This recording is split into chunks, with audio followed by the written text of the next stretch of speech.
Alors que le Royaume-Uni se prépare à lancer les négociations de sortie de l'Union européenne, de nombreuses interrogations persistent sur le partenariat à venir. Plusieurs scénarios sont envisagés sur l'issue des pourparlers, y compris l'éventualité de ne pas trouver de compromis. Mais le ministre britannique en charge du Brexit, David Davis, ne peut pas évaluer l'impact de cette option.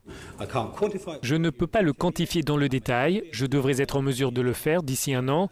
C'est une certitude. Sincèrement, ce n'est pas aussi inquiétant que le pensent certains, mais ce n'est pas non plus aussi simple que le pensent d'autres.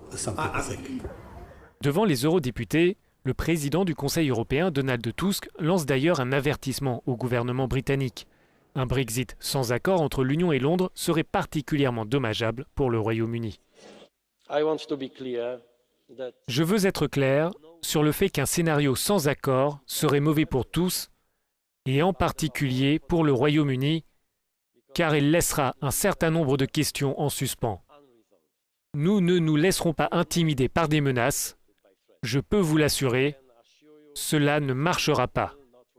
Notre objectif est d'obtenir un divorce à l'amiable et un bon cadre pour l'avenir. Dans les rangs du Parlement européen, la fermeté est identique. Pour le libéral allemand Alexander Lambsdorff, le Brexit veut dire couper les liens. Dehors, c'est dehors, et dedans, c'est dedans. Une fois le Royaume-Uni sorti, il ne sera plus membre du club. Il ne peut pas espérer obtenir un accord où il aurait tous les privilèges sans être membre de notre communauté, y compris la supervision de la Cour de justice européenne. Ce débat au Parlement intervient 10 jours avant les célébrations du 60e anniversaire du traité de Rome, fondateur de l'Union européenne. Pour les 27 pays membres restants, il s'agit aussi de préparer l'avenir commun après le Brexit.